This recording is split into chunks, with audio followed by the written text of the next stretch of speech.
Chapter 9. When I got close to Grandma's house, I heard a man's muffled voice coming from inside the house.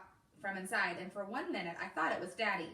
I swung open the back door with a thud and almost ran smack dab into the doctor. He was an older man with white hair and whiskers, and he chuckled at me coming to such a quick stop. Mama seemed to know him a lot better than she ever knew our doctor in Columbus.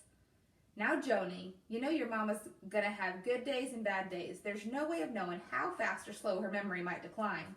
The doctor spoke with a thick southern accent, and I am happy to oblige her with a house call, but there isn't really nothing to do at this point, except keep her safe and, of course, pray.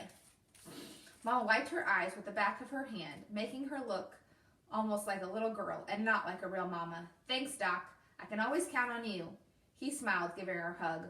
Well, since I brought you into this world, the least I can do is help you get through it, don't you think? Mama grinned at him and then looked at me. Alice, you remember Dr. Riley? He bent down to be eye level with me. Hello, Alice. You have definitely grown since the last time I saw you. You certainly are a lovely young lady. Must take after your mama. I figured the doctor's eyes were getting old. Nobody says I take after Mama. But when he said that, I smiled, and I might have been even blushed. He held his hat in his hand by his chest. When he bent down, he moved it toward his head, like he was tipping it to me when he stood back up. Now, if you lovely ladies will excuse me, I'll go have a look at the patient. As he left, I saw Eddie standing by the back door watching. Usually he has lots of questions when people aren't signing around him.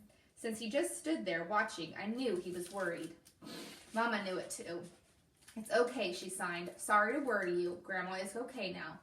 Eddie nodded and went back outside, but something told me he didn't believe Mama's words any more than I did. What happened to Grandma? Mama looked toward Grandma's room and then back toward me. She answered in a voice just barely above a whisper. She woke up confused today. Didn't know where Daddy, your grandpa, was. When I reminded her he died 5 years ago, she took the news hard, like she was learning it for the first time. Mama's voice choked. She stared at Grandma's bedroom door like she was lost for a moment. Then she nodded at her. It's good we're here, Alice. It's so good we're here. She walked over to the window to watch Eddie in the backyard. When Mama first told us we were moving to Georgia at the family meeting back in Columbus, I told her right away I didn't want to move. No, I told her I wasn't going to move. Ever.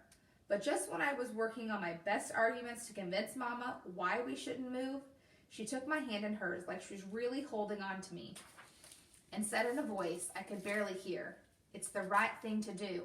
It'll be okay, I promise." Then she lowered her head to rest on our hands, and when she lifted her head, I saw tears in her eyes, and that's when I knew we were moving to Rainbow. There are a few things I just can't handle. Broccoli and poison ivy for sure. But worst of all is my mama crying. Up till last year, I was okay with Mama crying. I mean, it's not like I liked it or anything, but it still didn't hurt me on the inside. But lately, when Mama's eyes get all misty, my own eyes decide they have to get misty too. And I hate that. And now, standing in Grandma's kitchen with Mama about to cry, I still didn't want to be in Rainbow, but I knew we were probably stuck here. Even more than that, I knew I didn't want my Mama to cry. I walked over to her and hugged her around the waist. She bent down and kissed the top of my head. What would I do without you, Alice Ann? Mama sniffed a few times and then seemed to remember where I'd been. How'd your walk with the dog go today? Did he let you walk him? Nah, he only likes Miss Millie walking him, so we all walked together again today. How was that? My conversation with Miss Millie came back to me, and I said to Mama, did you know that Miss Millie had a mother who was a slave and a brother who was killed for protesting about how bad black people were treated? Mama tilted her head to look at me. Well, sounds like you two are doing a lot more than walking a dog. Miss Millie has sure been through a lot. She has, I added, like I was an expert on her by now. She gave me this today. I reached in my pocket and showed Mama the rock. This was her brother's, I said. Doesn't it look like there are diamonds running through it? Mama smiled real big. It's beautiful, she said, and then she asked, do you know when her brother was killed? I thought back to our conversation. It was 1906. I was proud of myself for remembering. Mama nodded.